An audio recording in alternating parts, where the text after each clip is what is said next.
Hello दोस्तों, welcome to toppers village. दोस्तों आज हम क्लास 12 मैथ्स के चैप्टर 10 वेक्टर एलजेब्रा की एक्सरसाइज 10.3 के बचे हुए क्वेश्चंस करेंगे। मतलब क्वेश्चन नंबर 13 से लेके क्वेश्चन नंबर 18 तक। ठीक है, तो देखो दोस्तों, यहाँ पर मैं आगे बढ़ूँ उससे पहले एक बार मैं छोटा सा जो इसकी जो थ्योरी है ना, इस एक्सरसाइज 10.3 के अंदर जो टॉपिक है वो क्या है, स्केलर प्रोडक्ट, या फिर इसको आप दूसरे शब्दों में बोल सकते हो क्या, डॉट प्रोडक्ट।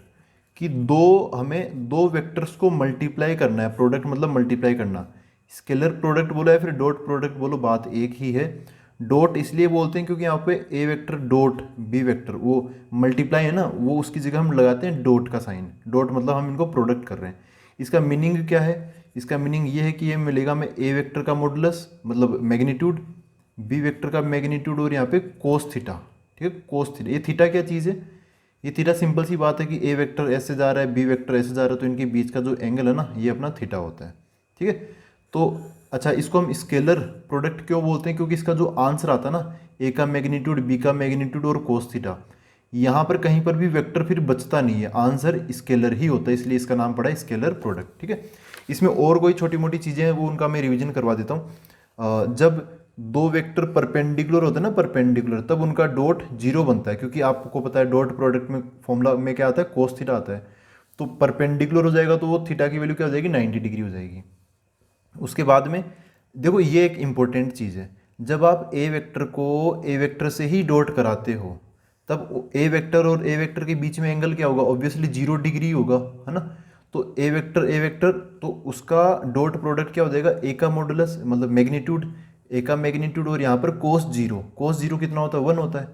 तो वो ए के मैग्नीट्यूड का स्क्वायर बन जाता है। देखो दोस्तों, ये ना प्रॉपर्टी बहुत काम की है। वैसे सिंपल सी प्रॉपर्टी लग रही होगी आपको कि भाई ए डॉट ए है, एक का ए के साथ डॉट करा दिया तो उसका आंसर क्या आ जाएगा, एक के मैग्नीट्यूड का स्क्वायर। देखो दोस्तों, सीधा तो आप अप्लाई कर ही सकते हो। कुछ क्वेश्चंस में, कुछ शानदार से क्वेश्चन में हमें ना एक के मैग्नीट्यूड की जरूरत पड़े, मतलब एक के मैग्नीट्यूड से हम क्वेश्चन को स्टार्ट करते हैं, ए के मैग्नीट्यूड का स्क्वायर लिखते हैं और उसको फिर हम ए डॉट ए लिख देते हैं। ठीक है, तो जब मैं क्वेश्चन नंबर 13 आपको बताऊंगा ना, तब इसकी फिर से मैं आपको याद दिलाऊंगा। ठीक है, तो ये प्रॉपर्टी बहुत इंपॉर्टेंट है। उसके बाद में बाकी तो नॉर्मल है कि भाई आई के साथ में डॉट 1 होता है, सेम का डॉट 1 हो जाएगा, मतलब आई जे के वालों में, और इनमें अलग अलग का डॉट 0 हो जाएगा आई जे के वालों में। ठीक है, और हाँ एक ये चीज़, ये जो डॉट प्रोडक्ट है ना, इसका बहुत तगड़ा एप्लीकेशन है एंगल निकालने में। आप देखोगे जब हम 3D पढ़ेंगे ना, 3D वहाँ पर भी कोई दो चीज़ों के बीच में एंगल निकालना हो तो हम डॉट प्रोडक्ट को ही याद करेंगे। तो क्योंकि यहाँ पे बन जाता है कोस थीटा, तो ए डॉट बी क्या होता है, ए का मैग्नीट्यूड बी का मैग्नीट्यूड कोस थीटा। आपको इन दोनों के बीच का एंगल थीटा निकालना है, तो यहाँ से कोस थीटा निकालेंगे फिर। तो ये इनके मैग्नीट्यूड नीचे की तरफ आ जाएंगे, बाकी फॉर्मूला ऑटोमेटिकली बन जाएगा। आपको ये कोस थीटा का फॉर्मूला याद करने की जरूरत नहीं है, आपको तो बस दिमाग में ये फिट होना चाहिए कि एंगल का जिक्र है, अच्छा तो डॉट प्रोडक्ट लगा दो, ये बात। ठीक है, बाकी सब चीज़ें नॉर्मल है। तो अभी हम स्टार्ट कर सकते हैं क्वेश्चन नंबर 13 से। तो देखो दोस्तों, क्वेश्चन नंबर 13 ये है, if A vector B vector and C vector are unit vector मतलब इनका जो मैग्नीट्यूड है ना वो 1 है। ठीक है, तो इसको, इस बात को मैं यहाँ पे लिख देता हूँ, ए वेक्टर का मैग्नीट्यूड, बी वेक्टर का मैग्नीट्यूड और सी वेक्टर का मैग्नीट्यूड क्या है, 1 के बराबर है। फिर क्या बोला, सच दैट, यहाँ पर एक कंडीशन दे रखी है कि A vector plus B vector plus C vector equal to 0 है ये। ठीक है, इन तीनों का समेशन 0 मतलब 0 वेक्टर है। ठीक है, 0 वेक्टर ये। फिर क्या बोला, then find the value of A dot B, मतलब वेक्टर है सारे के सारे, बी डॉट सी और सी डॉट है, ऐसे में अलग अलग टाइप के डॉट प्रोडक्ट का समेशन बताना है। तो देखो दोस्तों, ऐसे कुछ क्वेश्चंस आपको मिलेंगे और वो डॉट प्रोडक्ट के एक्सरसाइज में मिलेंगे या फिर डॉट प्रोडक्ट से होने वाले क्वेश्चंस होते हैं ये। इनमें ना हमें ए बी सी इनकी वैल्यू क्या है, आई जे के की फॉर्म में वो दिया नहीं जाता, बस यहाँ पे कुछ ऐसे ये इस टाइप से इक्वेशन दे दी, कुछ अजीब सा एक्सप्रेशन पूछ लिया, ऐसे क्वेश्चन होते हैं। और जब मैंने इस एक्सरसाइज का थ्योरी पार्ट बताया था ना स्केलर और डॉट का, तब भी मैंने आपको कुछ एग्जाम्पल करवाए, 2 एग्जाम्पल करवाए थे। वो कुछ ऐसे हैं, जैसे यहाँ पर ए का ये मैग्नीट्यूड इसका पूछ लिया और ए का मैग्नीट्यूड दे दिया, बी का दे दिया और ए डॉट बी दे दिया, लेकिन ए माइनस बी का पूछ लिया। तब देखो इसमें क्या करते हैं, यहाँ पर हम जो मॉडल जो मैग्नीट्यूड होता है ना उसका स्क्वायर कर देते हैं। क्यों? क्योंकि उससे ना अपनी वो, मैं अभी कह रहा हूँ ना आपको कि किसी के मैग्नीट्यूड का स्क्वायर क्या होता है, उसको खुद के साथ डॉट प्रोडक्ट होता है। किसी वेक्टर के मैग्नीट्यूड का स्क्वायर किसके बराबर होता है, खुद के साथ डॉट प्रोडक्ट। ठीक है, तो उसमें क्या होता है कि जैसे मैंने यहाँ पे करवाया था आपको एक वो क्वेश्चन एग्जांपल करवाया था, अभी मैं इस पर भी आऊँगा अपने क्वेश्चन पे, लेकिन आप पहले इसके अराउंड बाकी सारी चीज़ें जान लो। तो जैसे आपको किसी किसी का मैग्नीट्यूड निकालना, तो आप क्या करोगे, वो मैग्नीट्यूड डायरेक्ट नहीं आएगा, उसका स्क्वायर निकालो पहले। स्क्वायर, अब स्क्वायर क्या होता है, किसी वेक्टर के मैग्नीट्यूड का स्क्वायर क्या होता है, वो खुद के साथ डॉट प्रोडक्ट। फिर उसको खोल लेते हैं, यहाँ पे जो चीज़ें बाकी दे रखी ना वो यहाँ पर हम लगा देते हैं, आंसर हमें बन जाता है। स्क्वायर क्या था, तो बाद में वापस हम इसका अंडर रूट ले लेते हैं। अच्छा, वापस यहाँ पर आते हैं, क्वेश्चन नंबर 13। इसमें ना हमें इसकी वैल्यू चाहिए, find the value of this. इसकी वैल्यू तो हमें चाहिए, ठीक है। और यहाँ पर A vector plus B vector plus C vector, ये जीरो वेक्टर दे रखा है। तो यार यहाँ पर, और ये बाकी छोटी मोटी चीज़ें हैं कि ए बी सी सब यूनिट वेक्टर, तो इनका मैग्नीट्यूड 1 हो जाएगा, ये छोटी मोटी चीज़ें। तो या तो मैं यहाँ से स्टार्ट करूँ या फिर वहाँ से स्टार्ट करूँ। अब वो इक्वेशन है ना, L H S equal to R H S, वो क्या है, एक इक्वेशन है, वहाँ पे इक्वल का साइन है, इसकी वैल्यू तो हमें बतानी है। तो हम क्वेश्चन को वहाँ से स्टार्ट करेंगे। कहाँ से, देखो जो गिवन है ना वहाँ से स्टार्ट करेंगे।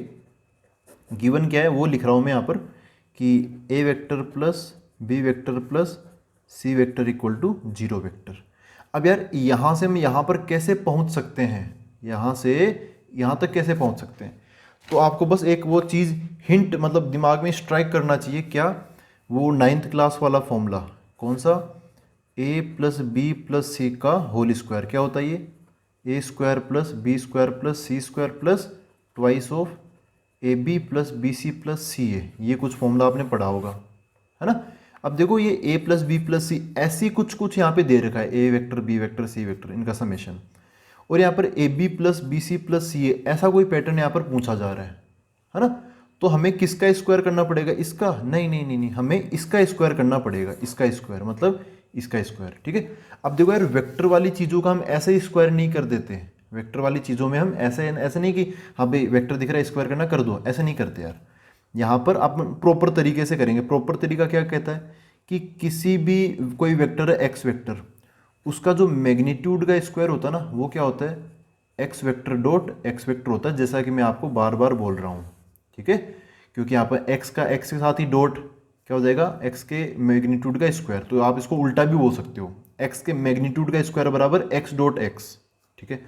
तो वैसे यहाँ पर इसका सबसे पहले मैग्नीट्यूड तैयार करेंगे, मैग्नीट्यूड, है ना। मैग्नीट्यूड देखो क्या बनेगा, तो मैग्नीट्यूड के लिए मैं क्या करूँगा, इसका दोनों तरफ मैग्नीट्यूड ले लूँगा। ऐसा हो गया A vector plus B vector plus C vector, इसका मैग्नीट्यूड बराबर जीरो का मैग्नीट्यूड क्या होता है, जीरो वेक्टर का मैग्नीट्यूड जीरो हो जाएगा, जीरो एक नंबर मिल गया रियल नंबर।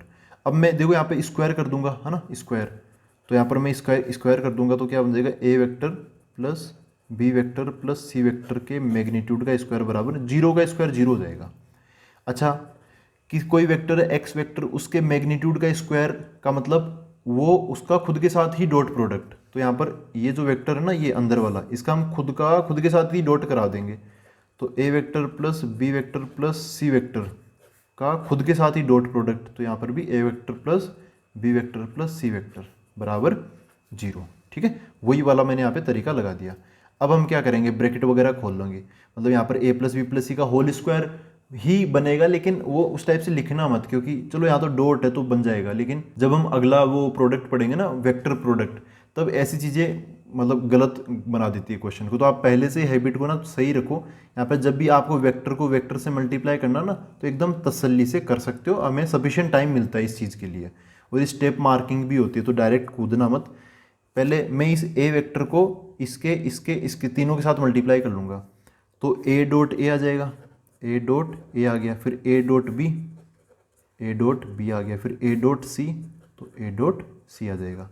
अब बी की बारी, अब ए को कर लिया, अब बी को मैं डिस्ट्रीब्यूट करूँगा तो क्या बन जाएगा, बी डॉट ए, फिर बी के साथ बी डॉट बी, फिर सी के साथ बी डॉट सी प्लस। अब सी की बारी, सी को मैं ए बी सी तीनों के साथ डिस्ट्रीब्यूट करूँगा तो सी डॉट ए आ जाएगा, फिर सी डॉट बी आ जाएगा, और फिर सी डॉट सी आ जाएगा, ठीक है, इक्वल टू जीरो। अब देखो यार वही बात, x को x के साथ डॉट कराते हो तो उसके मैग्नीट्यूड का स्क्वायर आ जाता है। यहाँ पर a को एक के साथ कराया गया तो इसका आ जाएगा a के मैग्नीट्यूड का स्क्वायर, और यहाँ पे देखोगे तो b का b के साथ हो रहा है, तो यहाँ पर भी b के मैग्नीट्यूड का स्क्वायर, और c का c के साथ भी हो रहा है, तो c का मैग्नीट्यूड का स्क्वायर। बाकी जो बच गए ना, बाकी क्या बच गए, यहाँ पर आप थोड़ा ध्यान से देखोगे ना, ये है ए डॉट बी और ये है बी डॉट ए। आपको डॉट प्रोडक्ट में ये तो पता होगा कि ए वेक्टर और बी वेक्टर का डॉट प्रोडक्ट लो, मतलब इस ऑर्डर में लो या फिर इनका ऑर्डर चेंज कर दो, उससे कोई फ़र्क नहीं पड़ता, दोनों बराबर ही होते हैं। तो ए डॉट बी यहाँ पर भी है और ए डॉट बी यहाँ पर भी है, इस बी डॉट ए बोलो या ए डॉट बी बोलो, बात बराबर ही है, ये दोनों बराबर है। तो क्या बन गया, ये ट्वाइस ऑफ ये ए वेक्टर डॉट बी वेक्टर, ठीक है। प्लस ऐसे ही देखो, ये है ए डॉट सी और ये है सी डॉट ए, ये दोनों क्या है, बराबर ही है। तो दो लोग हो गए ना, ये twice of C vector dot A vector बोल देता हूँ मैं। फिर क्या लगाऊंगा, प्लस।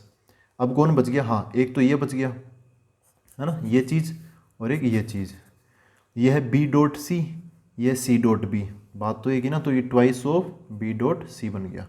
RHS में क्या है, 0, तो यहाँ पर क्या आ जाएगा, 0 आ जाएगा। हमें क्या चाहिए, ए बी बी सी सी, ये दो दो वाला कॉम्बिनेशन हमें चाहिए। तो दो दो वाला कॉम्बिनेशन, मतलब कॉम्बिनेशन हमें यहाँ पर मिल जाएगा, यहाँ पे 2 कॉमन ले लूँगा मैं। अच्छा, इनकी वैल्यूज रखो, ये वैल्यू दे रखी है मैं, आप याद होगा तो यहाँ पे बोला ना A B C unit vector है, तो इनका मैग्नीट्यूड 1 है, तो ए का मैग्नीट्यूड 1 है, 1 का स्क्वायर 1 बन जाएगा, इसका भी 1 बन जाएगा, और ये भी यूनिट वेक्टर है तो 1 बन गया। इन सब में 2 कॉमन आ गया, क्या बचा, ए वेक्टर डॉट बी वेक्टर, ये लिख लिया। अब मैं ये लिख लेता हूँ ताकि तो ऑर्डर में आ जाए, ए बी फिर बी सी फिर सी है, तो बी सी आ गया और ये सी ए आ गया, इक्वल टू 0।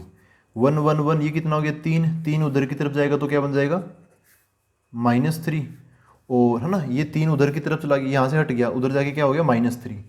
और हमें ये वाली चीज़ चाहिए, ये चीज़ हमें चाहिए, इसके साथ में मल्टीप्लाई में क्या है, 2, तो यहाँ पे 2 फिर डिवाइड में आ जाएगा, और ये हमें मिल गया क्या, ए डॉट बी फिर बी डॉट सी और सी डॉट ए।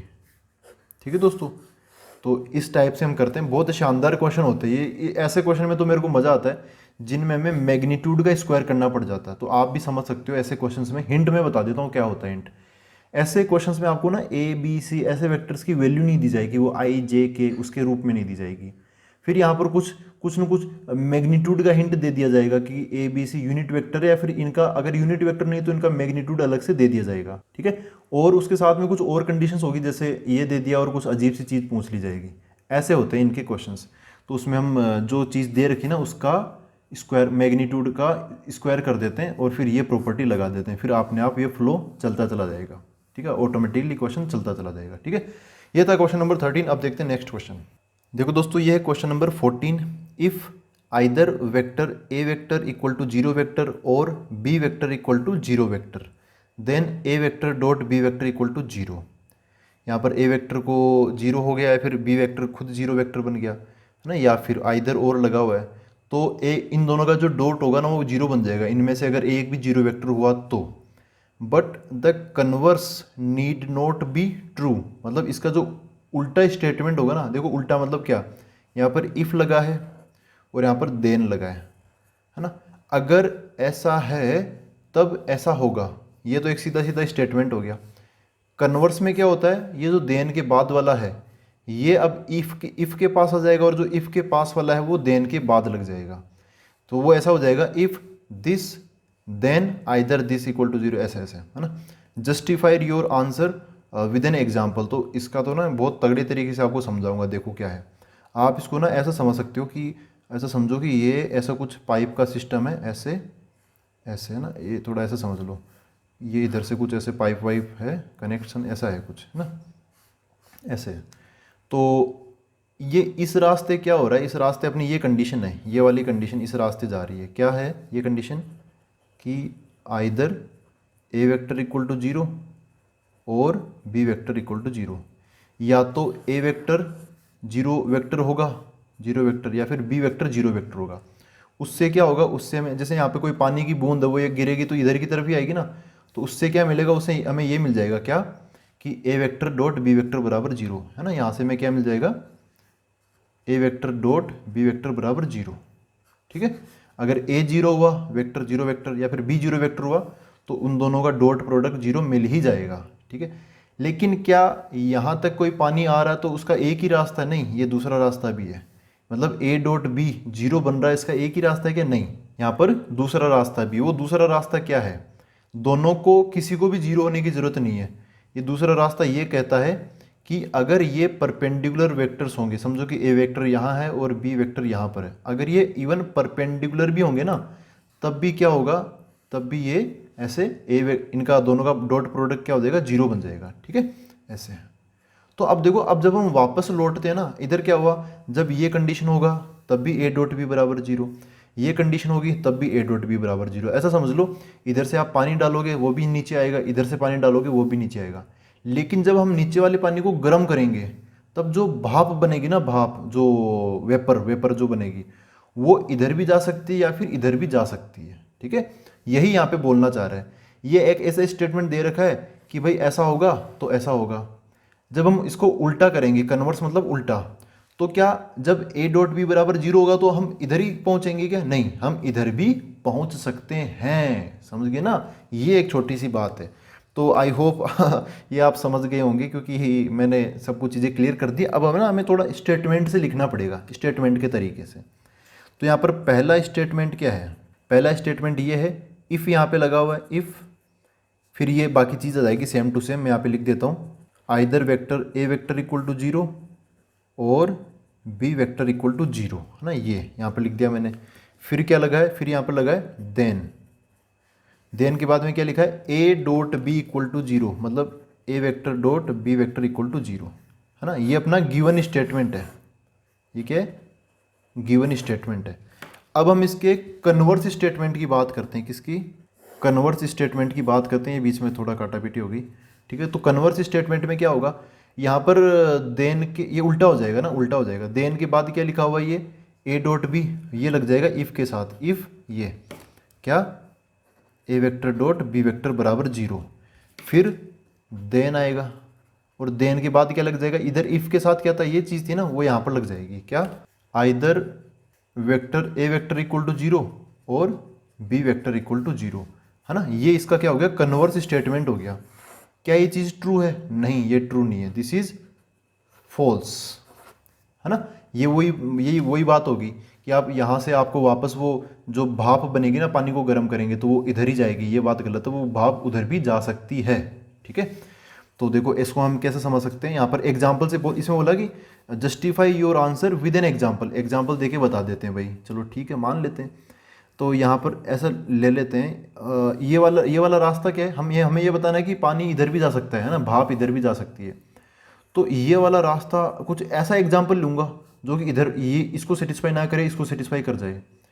तो मेरे को परपेंडिकुलर वेक्टर लेने पड़ेंगे, है ना, मन मर्जी से। अब दुनिया भर में लाखों करोड़ों इन्फिनिट परपेंडिकुलर वेक्टर आपको मिल जाएंगे। अपन आसान सा परपेंडिकुलर वेक्टर ले लेंगे। तो जैसे मैं बोलता हूँ ना हमेशा कि वो कोऑर्डिनेट सिस्टम बना लो। ये अपना एक्स एक्सिस, ये वाई एक्सिस और ये जेड एक्सिस। यहाँ पर एक्स एक्सिस और वाई एक्सिस आपस में परपेंडिकुलर है, और ये जेड एक्सिस, ये सब आपस में परपेंडिकुलर है। अच्छा, एक्स एक्सिस की तरफ वो एक छोटा सा यूनिट वेक्टर होता है, उसको क्या बोलते हैं हम? आई कैप।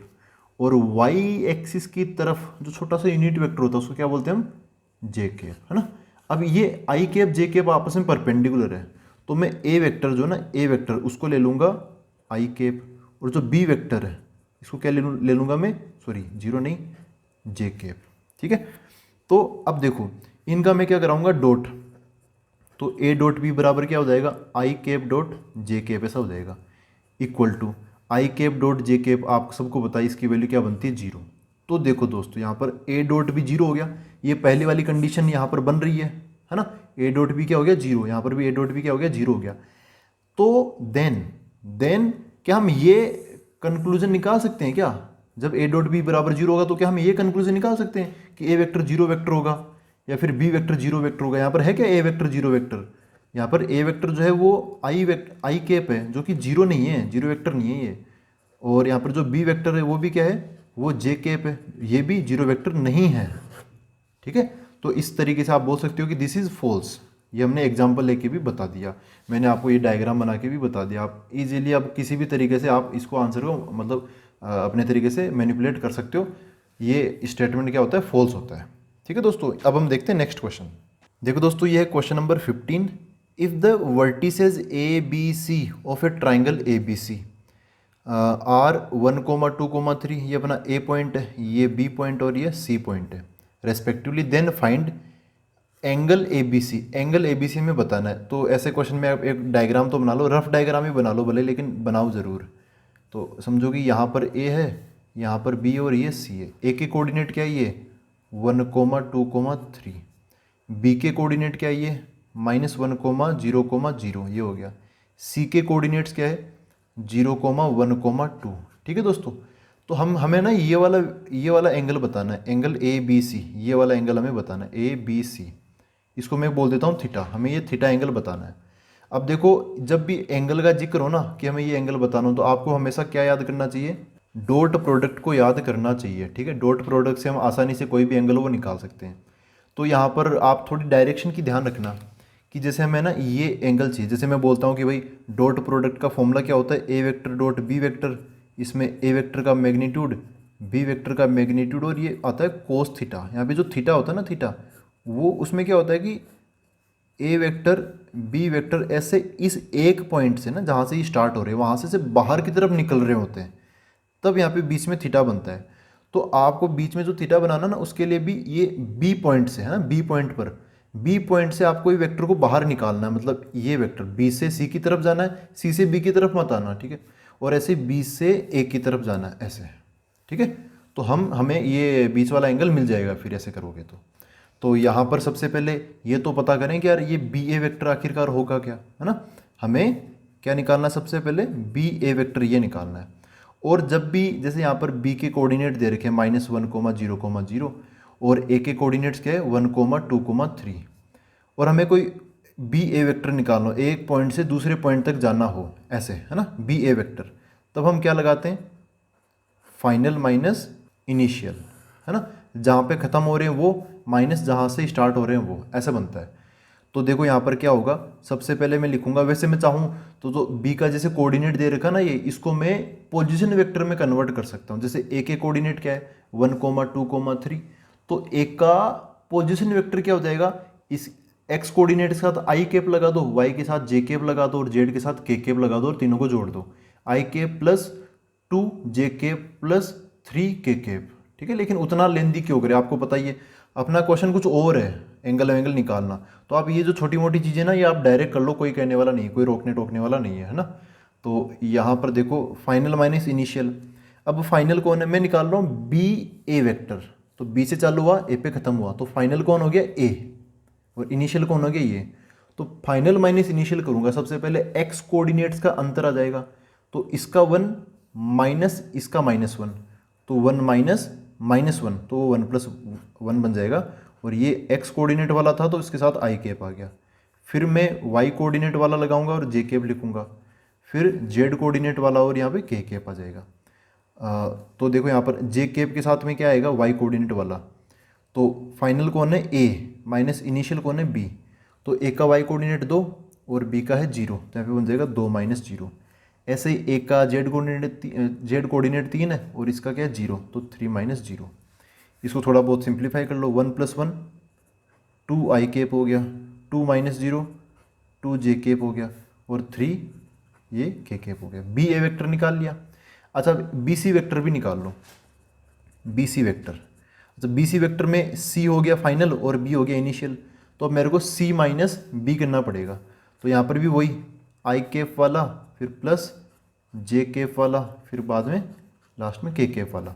अच्छा आई कैप के साथ क्या आएगा, आई कैप के साथ देखो x coordinate minus x coordinate, इसका क्या है 0, इसका क्या है -1, तो 0 - -1, 0 - -1, तो +1 बन जाएगा। और फिर वाई कोऑर्डिनेट वाला 1 - 0, 1 - 0, फिर जेड कोऑर्डिनेट वाला 2 - 0, 2 - 0, ये बन गया। चलो इसको सोल्व कर लेते हैं। 1 × आई कैप, ये क्या बन जाएगा, आई कैप बन जाएगा। फिर 1 - 0, ये जे कैप है तो ये जे कैप ही बन जाएगा। ये 2 - 0, तो 2 के कैप, ये मिल गया। देखो दोस्तों बी ए वेक्टर तैयार है, बी सी वेक्टर तैयार है ना। ऐसे है, ये बी ए वेक्टर, ये बी सी वेक्टर ऐसे है, इधर बी है इधर सी है, और इधर बी है और इधर ए है। हमें ये चाहिए बीच वाला एंगल थीटा। तो मैं क्या करूँगा, डॉट प्रोडक्ट लगाऊंगा यहाँ पर, है ना। क्या लगाऊंगा, डॉट प्रोडक्ट, किस किस का, बी सी वेक्टर का, बी सी वेक्टर डॉट ये B A vector equal to, इसका आंसर क्या आएगा, इसका आंसर मतलब डॉट प्रोडक्ट वाला फॉर्मूला ही होता है ना, पहले वाले का मैग्नीट्यूड दूसरे वाले का मैग्नीट्यूड और कोस थीटा। तो पहले वाले का मैग्नीट्यूड मतलब बी सी मैग्नीट्यूड और इधर बी ए का मैग्नीट्यूड, और यहाँ पर क्या आ जाएगा, बीच में एंगल थीटा माना है तो बन जाएगा कोस थीटा। ठीक है, यहाँ से हम थीटा निकाल लेंगे। अब बन जाएगा अपना सवाल। अच्छा, तो बी सी वेक्टर क्या है, B C vector is this 1 1 2, मतलब आई केप जे केप 2 के केप। तो आई केप जे केप और 2 के केप, फिर बीच में डॉट है तो डॉट। बी ए वेक्टर अभी हमने निकाला ये है ना, बी और ए से निकाल के ये वाला 2 2 3, तो 2 आई केप 2 जे केप और 3 के केप हो गया बराबर। बी सी का मैग्नीट्यूड ये है, बी सी ये वाला, तो इसका मैग्नीट्यूड क्या आएगा, यहीं से बना लो डायरेक्ट। आई के साथ 1 है, जे के साथ 1 और के साथ 2 है, तो इनका स्क्वायर 1 का स्क्वायर 1 का स्क्वायर और 2 का स्क्वायर। फिर अंडर रूट दूसरा वाला कौन है, ये 2 2 3 है, तो 2 का स्क्वायर 4 हो गया, 2 का स्क्वायर 4 हो गया और 3 का स्क्वायर 9 हो गया। इनके मल्टीप्लाई में और क्या आएगा, कोस थीटा। ये बी सी मैग्नीट्यूड लिख लिया, बी ए मैग्नीट्यूड लिख लिया, अब ये कोस थीटा, यहाँ पर क्या आ जाएगा मल्टीप्लाई में एक कोस थीटा भी आ जाएगा। अच्छा, एलएचएस में भी सोल्व करना पड़ेगा, आरएचएस में भी सोल्व करना पड़ेगा, तब जाके कोस थीटा मिलेगा। तो एलएचएस में कैसे सोल्व करेंगे, दो वेक्टर है ये और ये, इन दोनों का डॉट हो रहा है, तो आई वाला आई वाले से मिलेगा, जे वाला जे वाले से और के वाला के वाले से, क्योंकि अगर आई वाला आई के अलावा जे और के से मिलेगा ना तो वो जीरो बन जाएगा। आपको पता है आई डॉट जे जीरो होता है। तो देखो क्या बनेगा, सबसे पहले आई वाले को आई वाले से करेंगे तो ये 1 है और ये 2 है, तो ये बन जाएगा 2, क्योंकि आई केप डॉट आई केप वो 1 बन जाएगा, तो 2 × 1 2 हो गया। फिर प्लस जे केप को हम 2 जे केप से मल्टीप्लाई करेंगे तो 1 × 2 वो तो 2 बन जाएगा, और J cap dot J cap 1 बन जाएगा, छोड़ दो उसको। 2 के केप को 3 के केप से करेंगे तो 6 के केप का डॉट आएगा तो वो 1 बन जाएगा। ठीक है, बाकी लोग जीरो तो उनको लिख नहीं रहे। इधर इसकी वैल्यू क्या होगी, रूट 1 + 1 + ये 2 का स्क्वायर 4, तो 2 और 4 6 बन जाएगा। फिर रूट इधर की तरफ 4 और 4 कितना हो गया 8, 8 और 9 17 हो गया, ये 17, और इधर की तरफ कोस थीटा। अच्छा, तो यार ये वैल्यू कितनी आएगी, 2 और 2 और ये कितना 10 हो गया ना, ये 10 बराबर अंडर रूट 1 पर ही लगा लो, 6 और 17 को मल्टीप्लाई कर लो तो 17 119 102, ये बन गया 102। ठीक है, और इसके साथ में क्या है कोस थीटा, तो यहाँ पे कोस थीटा आ जाएगा। हम निकाल लेते हैं कोस थीटा, हमें थीटा निकालना है, थीटा पे नजरें बनाए रखो। कोस थीटा निकाल लेते हैं पहले, ये उसके नीचे चला गया, तो 10/√102 बराबर कोस थीटा। यहाँ से थीटा निकालना है तो इस कोस को भी मैं इधर की तरफ भेज दूंगा, तो थीटा बराबर क्या हो जाएगा, कोस इसके ऊपर आ जाएगा, कोस इधर की तरफ आएगा तो कोस इनवर्स बन जाएगा, है ना। कोस साइड चेंज करेगा तो क्या बन जाएगा, कोस इनवर्स। तो कोस इनवर्स इधर क्या 10/10/√102, ये मिल गया हमें थीटा, है ना। इन दोनों के बीच का जो एंगल होगा ना वो कोई नॉर्मल एंगल नहीं है, वैसे आप देखोगे तो थोड़ा खतरनाक सा है, लेकिन ये एंगल हो गया कोस इनवर्स 10/√102। ठीक है दोस्तों, तो नॉर्मली जब भी आपका एंगल का कोई क्वेश्चन आए ना तो आप डॉट प्रोडक्ट को याद कर लेना। ये था क्वेश्चन नंबर 15। आप देखते हैं 16। देखो दोस्तों, ये क्वेश्चन नंबर 16, यहाँ पर क्या बोला है, शो दैट, प्रूव करने वाला क्वेश्चन है, the points A B and C are collinear. तो बात ये है कि जैसे समझो कि ए यहाँ पर है, बी यहाँ पर है और सी यहाँ पर है, तो हमें बताना है कि ये क्या कोलिनियर है। तो कोलिनियर की कंडीशन क्या होती है, यहाँ पर सबसे मतलब आसान कंडीशन क्या होती है, जब हम ए बी को जोड़ेंगे, ए बी और बी सी को जोड़ेंगे तो हमें क्या मिल जाएगा, ए सी मिल जाएगा, है ना। अगर ये एक लाइन में नहीं होते ना, कोलिनियर नहीं होते, तो ये बी पॉइंट अगर उठा हुआ होता तो वो होता है ना एक ट्राइंगल सा बन जाता है ऐसे, फिर उस केस में ट्राइंगल की दो साइड्स का समेशन तीसरे से ज़्यादा होता है ना। लेकिन वो ट्राइंगल नहीं है, ये एकदम सीधी लाइन बनेगी, तो दो लेंथ का समेशन तीसरे के बराबर आ जाएगा। यहाँ पर ज़रूरी नहीं है कि बी बीच में हो, वैसे अपने वाले में बी बीच में होगा, लेकिन ज़रूरी नहीं है कि बी बीच में हो। आपको बस ये देखना है कि जो बड़ी वाली साइड है ना, ये ए सी या जो भी कोई भी हो, बड़ी वाली साइड जो छोटी छोटी दो साइड से उनके समेशन के बराबर होनी चाहिए। ज़रूरी नहीं है कि बी बीच में ही हो, सी भी बीच में हो सकता है, ए भी बीच में हो सकता है, ये मैंने बस समझाने के लिए आपको बताया। तो वैसे इसके अंदर ज़्यादा डॉट प्रोडक्ट का कोई काम नहीं है, आप बस डिस्टेंस वगैरह निकालो, लेकिन हमें वेक्टर लगाते हुए चलना है, क्योंकि हम वेक्टर पढ़ रहे हैं ना। वैसे आप ए बी मतलब इसका direct distance formula class 11th वाला फॉर्मूला लगा के कर सकते हो, है ना। लेकिन फिर भी 11th वाली चीज़ें हमें मतलब अभी 12th में वेक्टर पढ़ा ना, तो वेक्टर वाली चीज़ हमें अप्लाई करके चलना है। ए बी मतलब क्या, ए बी वेक्टर का मैग्नीट्यूड, बी सी मतलब क्या, बी सी वेक्टर का मैग्नीट्यूड, और ए सी का मतलब क्या है, ए सी वेक्टर का मैग्नीट्यूड। तो पहले ए बी बी सी ए सी ये सारे मैग्नीट्यूड निकालने से पहले वेक्टर निकालेंगे हम, ठीक है। तो देखो चालू हो जाते हैं। सबसे पहले निकाला A B vector. A B vector के लिए हम क्या करेंगे, ए से चालू हुए बी पे ख़त्म हुए, तो हम क्या करेंगे, फाइनल माइनस इनिशियल। फाइनल मतलब कौन, यहाँ पे ए से चालू हुए बी पे ख़त्म हुए, तो फाइनल बी हो गया ना अपना। तो बी वालों में से ए वाली चीज़ें माइनस करेंगे, तो आई जे केप वैसे करेंगे, तो आई केप फिर ऐसे ही जे केप और ऐसे ही के केप आ जाएगा। अच्छा आई के साथ क्या आएगा, एक्स कोऑर्डिनेट्स का अंतर, वही फाइनल माइनस इनिशियल। तो फाइनल बी वाला है, इनिशियल ए वाला है, तो बी वाला एक्स कोऑर्डिनेट क्या है 2, एक ए वाला क्या है 1, तो 2 माइनस 1 बन जाएगा 1, ठीक है। मैं यहाँ पे माइनस करके ही लिख रहा हूँ। फिर ऐसे वाई वाला क्या है यहाँ पे 6 और ये है 2, तो 6 माइनस 2 4 बन जाएगा। ऐसे जेड वाला क्या है 3 माइनस 7, अच्छा 3 माइनस 7, तो यार 3 माइनस 7 तो माइनस 4 हो जाएगा, ऐसा बन जाएगा। तो यहाँ से हम बोल सकते हैं कि अपना जो ए बी वेक्टर है ना, A B vector only vector, A B vector क्या आया 1 into I cap 4 J cap और ये माइनस का 4 के केप हो गया, ठीक है। अच्छा ए बी वेक्टर निकाल लिया, बी सी वेक्टर निकाल लेते हैं। बी सी वेक्टर, तो बी सी वेक्टर के लिए भी वही करूँगा मैं, final minus initial. B C है, सी पे ख़त्म हो रहा हूँ, ए से बी से चालू हो रहा हूँ, तो सी ये वाला है 3 10 माइनस 1। तो सबसे पहले आई केप के साथ क्या आएगा, फिर देख लेंगे कि जे केप के साथ क्या आएगा, फिर देख लेंगे कि के केप के साथ क्या आएगा।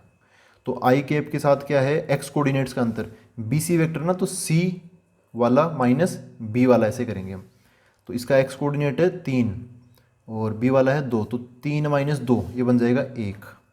फिर जे केप के साथ क्या आएगा, वाई कोऑर्डिनेट्स का अंतर, तो वाई कोऑर्डिनेट इसका कितना है 10 है, उसका कितना है 6, तो 10 माइनस 6 बन जाएगा कितना 4। अच्छा यहाँ पर एक्स जेड कोऑर्डिनेट का अंतर, तो इसका सी का कितना -1 और इसका कितना 3, तो -1 -3 आएगा, बन जाएगा -4। सोल्व करते हैं तो ये क्या बन गया आई केप है ना, ये मतलब ये मतलब क्या बी सी वेक्टर, अपना पूरा बी सी वेक्टर क्या बन जाएगा आई केप 4 जे केप और ये माइनस का 4 के केप, ऐसा हो गया, ये भी बन गया। अच्छा अब कौन सा बचा, ए बी आ गया बी सी आ गया, अब निकाल लेते हैं सी ए। तो सी ए वेक्टर क्या होगा, ए की चीज़ें माइनस सी की चीज़ें, वही फाइनल माइनस इनिशियल, ए वाली चीज़ें माइनस सी वाली चीज़ें, तो वही आई केप लिख लूँगा, फिर बाद में मैं जे केप वाली चीज़ें लिख लूँगा और फिर के केप वाली चीज़ें लिख लूँगा। आई वाले में यहाँ पे क्या आएगा, फाइनल माइनस इनिशियल, तो ए वाला एक्स कोऑर्डिनेट माइनस सी वाला एक्स कोऑर्डिनेट, ए वाला एक्स कोऑर्डिनेट क्या है 1, 1 माइनस 3 -2 आ जाएगा -2। फिर इसका क्या है 2, इसका क्या है 10, तो 2 माइनस 10 -8 बन जाएगा, ठीक है। फिर यहाँ पे क्या है इसका 7 है और इसका -1 है, तो 7 माइनस -1 7 + 1 हो जाएगा 8 हो जाएगा। तो यहाँ से हम सी ए वेक्टर भी निकाल सकते हैं। सी ए वेक्टर क्या हो जाएगा -2 आई केप -8 जे केप और 8 के केप, ठीक है। अच्छा अब हमें ना इनकी लेंथ निकाल लेते हैं, इन सब की लेंथ निकाल लेते हैं। इनकी लेंथ में यहीं पे इनके पास में निकाल लेता हूँ। ए बी वेक्टर ये है, तो इसकी लेंथ ए बी वेक्टर का मैग्नीट्यूड कितना हो जाएगा, √ऑफ आई के साथ क्या है 1 है, तो 1 का स्क्वायर 1, जे के साथ क्या है 4, तो 4 का स्क्वायर 16, और के साथ क्या है -4, तो उसका स्क्वायर उसका भी 16 आ जाएगा। 16 16 32 और 1 33, तो √33। ए बी की लेंथ कितनी आएगी √33। ऐसे बी सी वेक्टर का मैग्नीट्यूड √ऑफ, देखो वहाँ पे 1 4 -4 था, तो यहाँ पर भी 1 4 वही 4 है, तो 1 16 और 16 बन जाएगा इनका स्क्वायर, आंसर कितना आ जाएगा √33। ये सी ए वेक्टर दे रखा है, इसकी भी लेंथ निकाल लेते हैं। सी ए वेक्टर की लेंथ कितनी होगी, √ऑफ 2 का स्क्वायर कितना हो जाएगा, 2 का स्क्वायर हो जाएगा 4 प्लस 8 का स्क्वायर कितना हो जाएगा 64, यहाँ पर भी 8 का स्क्वायर 64। अच्छा यहाँ से कुछ कॉमन वॉमन ले क्या या रहने दें, चलो कॉमन ले लेता हूँ मैं यहाँ से ना, 4 कॉमन ले लेता हूँ, अंदर क्या बचेगा 1, 64 में से 4 कॉमन लिया तो बचेगा कितना, 32 हो गया आधा, और उसका आधा 16 हो गया। इसका भी 4 कॉमन लिया तो 16 बच जाएगा अंडर रूट। ये जो 4 है ना, इसको निकालूंगा बाहर, तो 4 का अंडर रूट बाहर आएगा। 4 का अंडर रूट कितना होता है, 2, और अंदर की तरफ अंडर रूट बचा रहेगा। इन चीज़ों को जोड़ लूँगा मैं, 1 16 और 16, ये 33 हो जाएगा। ठीक है दोस्तों, तो आप देखो यार, जो सी है ना, सी ए, इसकी लेंथ है 2√33, जबकि बी सी 1√33 है, और ए बी, ये भी इसकी लेंथ भी 1√33 है। तो जो सी है ना, सी ए, ये क्या है देखो, 2√33 इक्वल टू √33 प्लस √33, ऐसे मैं लिख सकता हूँ। इस 2√33 की जगह मैं लिख देता हूँ सी ए की लेंथ, मतलब सी ए वेक्टर की लेंथ बराबर, और जो √33 है, इन दोनों की जगह मैं एक को ये लिख दूंगा और दूसरे को ये लिख दूंगा, मतलब B C vector plus A B vector की लेंथ और इसकी भी लेंथ। तो इससे हमें क्या पता चल रहा है, इससे ये पता चल रहा है कि सी और ए ये बड़ी लेंथ है, समझ लो कि सी यहाँ पर और ए यहाँ पर है ना। तो सी ए की लेंथ मतलब कंप्लीट लेंथ किसके बराबर है, बी सी, बीच में कहीं पे पॉइंट होगा बी सी, तो इसकी लेंथ और ए बी इसकी लेंथ, इन दोनों की लेंथ जब जोड़ेंगे ना, तो पूरा सी ए की लेंथ के बराबर आंसर हमें मिलता है। तो इसका मतलब ये कंडीशन जब भी लगती है तो हमें क्या बोल सकते हैं कि यहाँ पे जो पॉइंट्स है ए बी सी, ये क्या हो जाएंगे, कोलिनियर पॉइंट्स होंगे। क्या होंगे ये, कोलिनियर पॉइंट्स हो जाएंगे। कौन कौन, ए बी एंड सी। ठीक है ना दोस्तों, तो ये एक नॉर्मल तरीका जो कि हम 10th क्लास से, एटलीस्ट 10th क्लास से तो देख ही रहे हैं, है ना, ये वाला तरीका। तो ये सिंपल क्वेश्चन था, थोड़ा लेंथी तो होता है ऐसे क्वेश्चन, कैलकुलेशन होती है तो होता ही है। फिर अब देखते हैं हम क्वेश्चन नंबर 17। देखो दोस्तों, ये है क्वेश्चन नंबर 17। यहाँ पर यार अब मेरे को लग रहा है कि क्वेश्चन नंबर 16 से ऐसा लग रहा है कि यहाँ पर अब स्केलर प्रोडक्ट का कोई ज़्यादा लेना देना है नहीं, यहाँ पर डॉट प्रोडक्ट वगैरह ऐसे कोई चीज़ काम आती नहीं है। अब यहाँ पर बाकी जो नॉर्मल कंसेप्ट है ना, उसी से क्वेश्चन सारे बन जाएंगे। देखो यहाँ पर क्या बोला है, show that the vectors, this ये वेक्टर है, ये वेक्टर और एक ये वेक्टर है, form the vertices of A right angle triangle. यहाँ पर ना ये क्या है, फॉर्म दी वर्टिसेज, वर्टिसेज मतलब वो किनार, मतलब उसके वो है कोने, है कोने, है ना। तो एक ट्राइंगल जैसे मैं बनाऊँ, अभी हम राइट एंगल ट्राइंगल नहीं बनाएंगे, अभी समझ लो कि कुछ ऐसे ही है, एक नॉर्मल सा ट्राइंगल है, ये ए है, ये बी है और ये सी है। ठीक है, तो जो ए पॉइंट है ना, समझ लो ये वाला है इसकी। अब देखो, जैसे अगर ए पॉइंट दे रखा है, इसके अगर कोऑर्डिनेट दिए जाते हैं तो कैसे दिए जाते हैं, 2, -1, 1, है ना, इसके अगर कोऑर्डिनेट्स मिलते तो। लेकिन यहाँ पर कोऑर्डिनेट नहीं दे रखे हैं, क्या दे रखे हैं, एक वेक्टर की फॉर्म में दे रखा है। तो कोऑर्डिनेट्स में हम अगर आई कैप, जे कैप, के कैप लगा देंगे तो वो बन जाता है पोजीशन वेक्टर। क्या कहते हैं उसको, पोजीशन वेक्टर। ठीक है, तो इस ए का पोजीशन वेक्टर दे रखा है ये 2i कैप माइनस जे कैप प्लस के कैप। ठीक है, ऐसे बी वेक्टर का पोजीशन वेक्टर ये समझ लो, ये बी पॉइंट है, तो क्या है, आई कैप -3j और -5k, 3j कैप -5 का के कैप। ठीक है, ये हो गया। और सी वाला पॉइंट का ये समझ लो कि 3i cap -4j cap -4k cap, ऐसा दे रखा है। अभी मैंने ना राइट एंगल ट्राइंगल क्यों नहीं बनाया, एक्चुअली ये हमें प्रूव करना है, और वो ऐसे नहीं पता कि यार ये जो 90 डिग्री बनेगा ना, वो बी पर बनेगा या सी पर, ए पर बनेगा या सी पर बनेगा, ये नहीं पता। तो जब हमें पता चल जाएगा कि भाई कौन हाइपोटेन्यूस है, कौन बेस है, कौन परपेंडिकुलर, तो फिर हम वो डायग्राम पक्का बना लेंगे इसका। तो यहाँ पर जो ये राइट एंगल ट्राइंगल वाला जो कंसेप्ट है ना, ये हम किस चीज़ से प्रूव करेंगे, हम क्या करेंगे, इसकी लेंथ निकाल लेंगे, इसकी लेंथ निकाल लेंगे और इसकी लेंथ भी निकाल लेंगे। फिर हम कोशिश करेंगे इसके लिए क्या लग जाए, पीजीटी। पीजीटी जानते हो ना, पीजीटी क्या होती है, पाइथागोरस थ्योरम। ठीक है ना, पाइथागोरस थ्योरम अगर लग जाती है तो समझ लो कि अपना वो काम राइट एंगल ट्राइंगल प्रूव हो जाएगा। अब हमें ये लेंथ और ये लेंथ निकालने के लिए हमें पहले ये वेक्टर वगैरह निकालना पड़ेगा, है ना। एक अगर ये वेक्टर आ जाएगा ना, कौन सा, ए बी वेक्टर या फिर बी ए वेक्टर, जो भी ए बी वेक्टर मैं बोल रहा हूँ, ए बी कुछ भी लिख लो यार ना, कोई मतलब नहीं है उसका। ए बी वेक्टर का मैग्नीट्यूड निकालूंगा तो उसकी लेंथ आ जाएगी। ऐसे ये बी सी है तो बी सी वेक्टर का अगर मैं मैग्नीट्यूड निकालूंगा तो लेंथ आ जाएगी। ऐसे ये सी ए है तो सी ए वेक्टर का मैग्नीट्यूड से मेरे को लेंथ मिल जाएगी, लेंथ मिल जाएगी।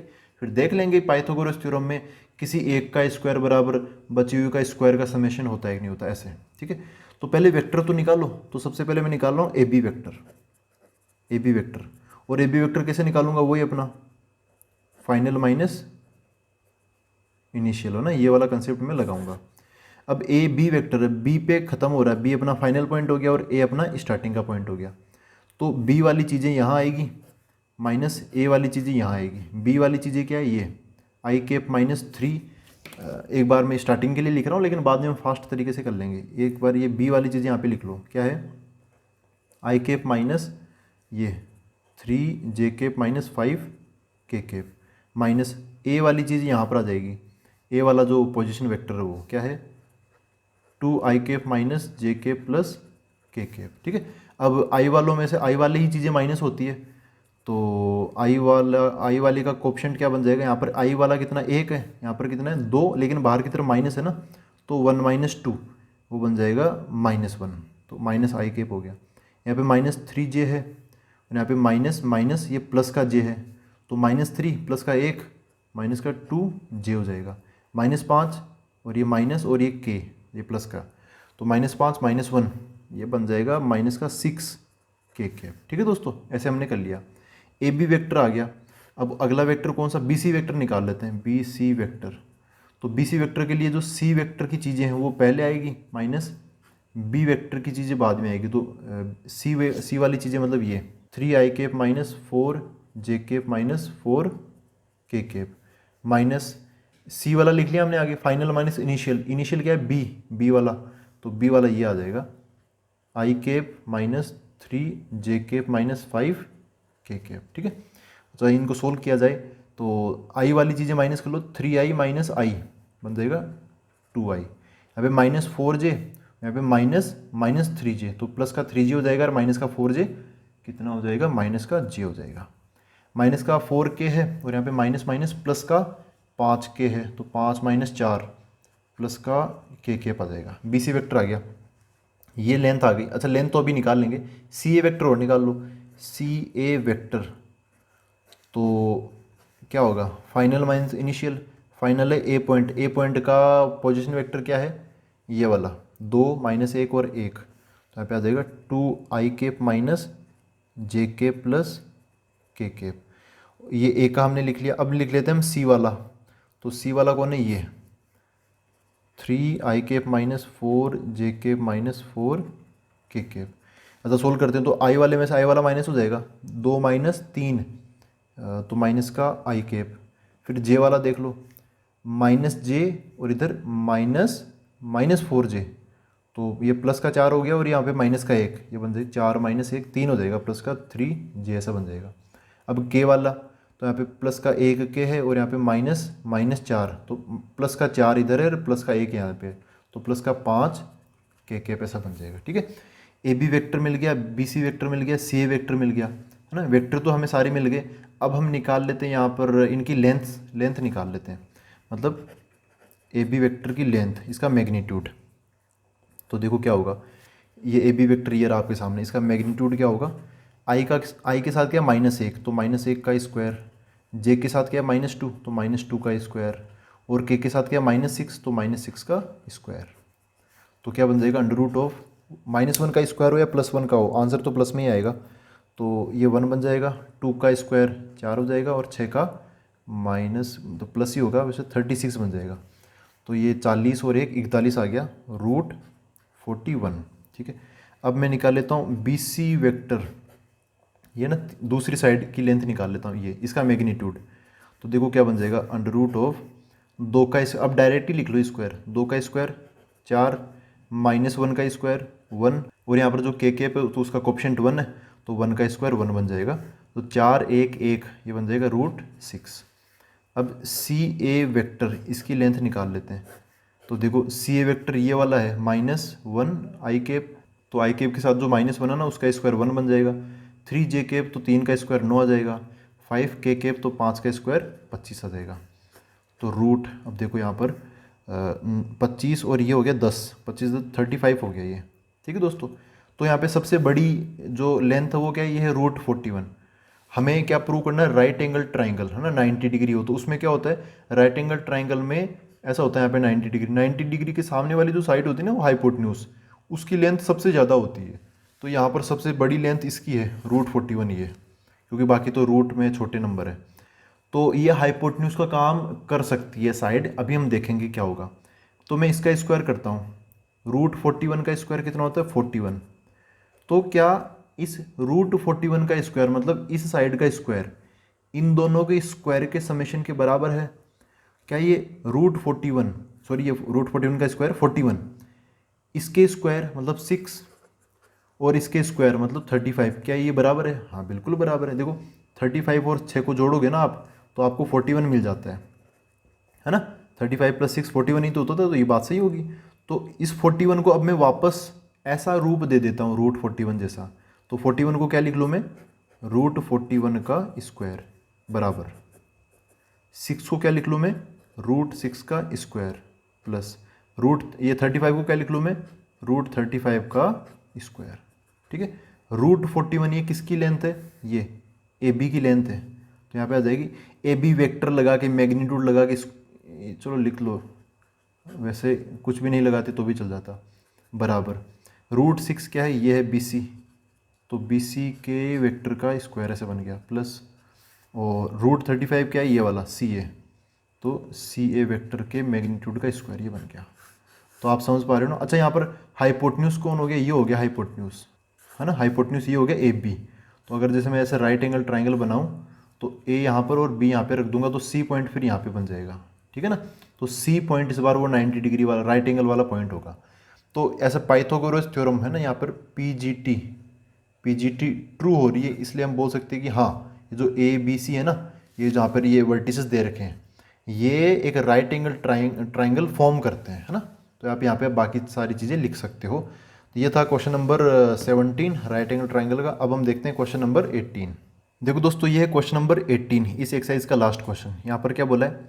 If A vector is a non zero vector of magnitude A vector का मैग्नीट्यूड क्या है? ए है, मतलब ऐसे ए वेक्टर का magnitude equal to A and lambda a non zero scalar ना। लेमडा तो कोई स्केलर है तो इसकी कोई ज़्यादा टेंशन नहीं है ना।